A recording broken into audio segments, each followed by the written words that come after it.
California, the magnificent Morongo Casino Resort, where it is now time for our main event as Kevin Engel steps up to face the 22-0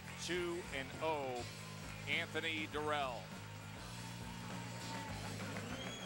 And there is Kevin Engel from St. Louis, Missouri, 31 years old, 6'2", 174, a record of 18-4 and 15 knockouts. He took the fight on short notice. Alejandro Barrio pulled out. And big concerns yesterday, as he knew there was no way he could make the contracted weight. It was at 170 pounds. He spent most of Thursday in a sauna, spitting, looking to make weight. They finally settled in at 174. He paid up over $1,200 to the camp of Dirrell. And the commission is not imposing any type of weight limit penalty because they drew up a new contract for the fight at 174 to satisfy Engel. And there is Anthony Dirrell, who we have followed throughout his career, originally from Flint, Michigan, now 22-0 and 19 knockouts. Of course, the brotherly love, always a major theme with Dirrell, the younger brother of the 04 Olympic bronze medalist and the highly competitive contender, Andre Dirrell. Leon Lawson's been the biggest influence on both brothers. He's their everything from disciplinarian, trainer, grandfather. In December of '06, Anthony was diagnosed with non-Hodgkin's lymphoma, chemo, radiation, hard work. That was the course of action for nearly 2 years. He was given the green light to return to the ring cancer-free in fall of '08. A win tonight would be 11 straight from the nearly 2-year layoff to battle cancer. Teddy's Fight Plan is brought to you by Corona Extra.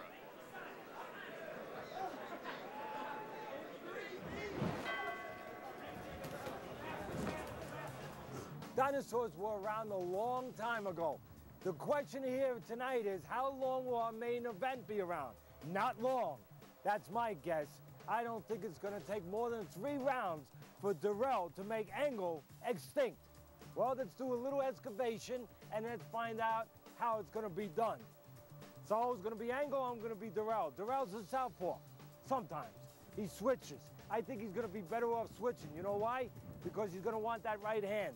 Because Engel throws a jab very slow. He gets hit with right hands. He does not adapt. Dinosaurs didn't adapt to the cold.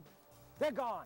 Well, he's going to be gone. He hasn't changed his habit. He throws that jab slow, he brings it back slow, and he does it from too close. He does that, bang, right hand. Also, you can hit him to the body. Elbows out, bang, bang, bang. Either way, Dirrell does that, he's going to be home in time to watch the Flintstones. You watch them? Oh, yes. You do? That's a good cartoon. It's nice. Okay, now the question is, how does Engel keep the Ice Age from coming and not get knocked cold? Maybe a time machine? You have one? All right, let's try it another way. I'm going to play Engel. You're going to play Dirrell. Starts off as a southpaw. Dirrell is much faster, as we said, much better. But sometimes when you're a lot faster, you take chances, you make mistakes, you jump in a little bit. He has some kinks in the armor. If you Engel, you draw him in a little bit. You start to step back, then you stop. Bang, bang, bang. And you catch him as he comes in. Also, one other way. Drops his hands a little bit, pulls back a little bit. You put pressure on, you force him back. Bang. Hit him with the right hand, especially if he's a southpaw. Well, if you do that in your Engel, you're going to be eating a nice Brontosaurus burger. You buying? I will. And watching the Flintstones. Cartoons, Brontosaurus burgers.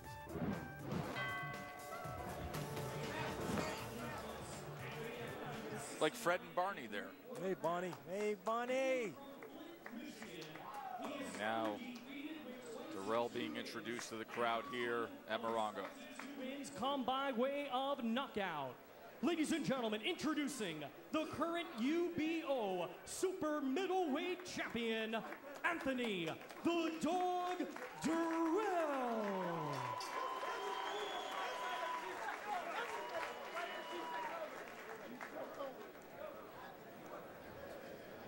So they are scheduled for 10, but we have told you the circumstances surrounding Kevin Engel and some of the things he even told us yesterday. You know his game plan and strategy and what he thinks the reality of even having a chance of a win if it goes late is based on his conditioning for this fight. I expect a good, clean fight. Shake hands, return to your corner, and await the bell. Good luck.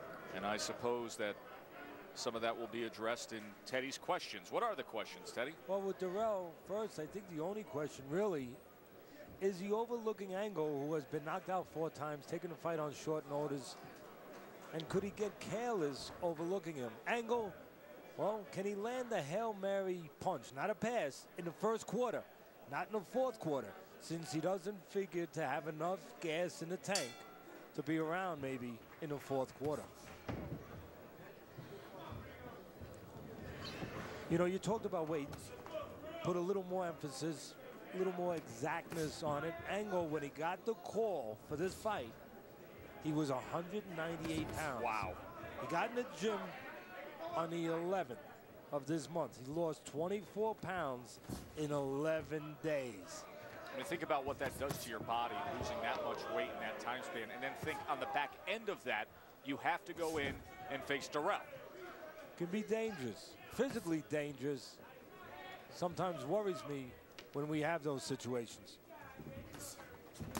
There's a good body shot in the mix that time by Dirrell. The right hand landed. You see the hand speed. He also landed a left at the end of that exchange. Dirrell is a very nice kid. Terrific person, terrific personality. And there he switches southpaw. Comes out orthodox, switches southpaw. Now right in the inside he switches orthodox. See, that's nice and slick. See, that can throw an opponent off. The last time the opponent knew he was a southpaw, and then right on the inside he switches over to the other direction. See, look, on the inside or on the outside right now, he's orthodox. Now, if they do wind up getting on the inside, he has a habit of all of a sudden switching it to southpaw. Now, in the mind, in the memory banks of the fighter, in this case, Engel, he thought he had a guy in a certain position as a righty. All of a sudden, he's in a lefty position. He can be vulnerable. A couple good piercing right hands from Dirrell. Tried to catch him with the left hook as Engel came forward. Now, Dirrell turns southpaw again and uses that. And look, see how he switches now? Now he's orthodox. Now, the last time Engel saw him, he was a southpaw. If there was any action in there, Engel could be crossed up a little bit because he doesn't expect the punches from that side. Because a moment ago, they were on the other side. Now, there's 2 ways Dirrell's going to get it done. On the outside, on the front end, just extending his punches. And the other way is with the back end, the countering. He can step out when there's a little distance, and he's very good at countering. And Engel gives you chances to counter because he'll reach in a little bit. There's already swelling around the left eye of Kevin Engel as Dirrell has landed very, very sharp right hands throughout this first round. I'll be surprised if Engel lasts more than 3 rounds. He's got plenty of heart, plenty of grit. I just don't see a lot of hope. Engel's been knocked out 4 times, we said it. One of his KO losses, Joe, was to a 4-11-3 opponent.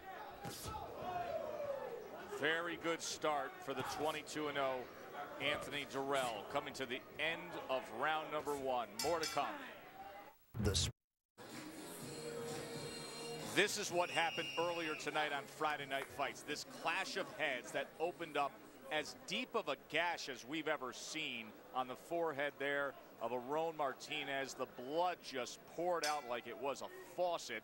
Caused the end of that fight. It ends up being an upset victory for Martinez. Now, we want to give you an update as to the medical condition of Aron Martinez, who was the victor in that upset of the previously undefeated Alegale. We have been told that the cut was so bad he's off to the hospital, to the ER, because it went down and included torn muscle right down there through the layers of skin, through that last layer of muscle, down to the bone there. That was a bad gash earlier tonight. Round number 2 here as Dirrell continues to control things against Engel. You know, if Engel doesn't have enough problems, he hasn't been, and there's the problem right there. I was going to say, he hasn't been in the ring 8.5 months. He's going to be rusty early. 7, 8, come here. And because of that rustiness and a lot of other things, he's getting caught early. And Dirrell, very sharp, only in the ring 3 weeks ago. This is where Dirrell gets the shoulders The and finishes. mouthpiece just went across the ring when Dirrell landed that right hand. And again, a lot of opportunities to catch the game, but very outclassed, outgunned Engel as he walks in. You can catch him, pick your spots, counter as he comes in. And then when he does stand on the outside, you can do that, extend your punches. So it's a mismatch in every way. And the kind of mismatch where the referee has to be ready to stop it, there's a little bit of a low blow. And he's claiming it a low blow, but it's being ruled a knockdown. 7, 8, 9, 10. Engel cannot continue. He's trying to plead his case to Lou Moret that was not a body blow, that was a low blow, but nonetheless, you knew the direction this fight was going to go in. Earlier in the round, a huge right hand sent the mouthpiece going, and this is the end. Was it a low blow or a legal body blow? No, it's a low blow. There's no doubt about that, and you get to see it, but he's wearing a protector.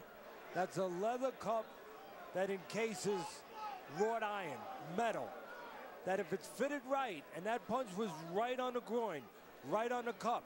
Now, I'm not in his body, but if it's fitted right, that is made to protect you from such blows.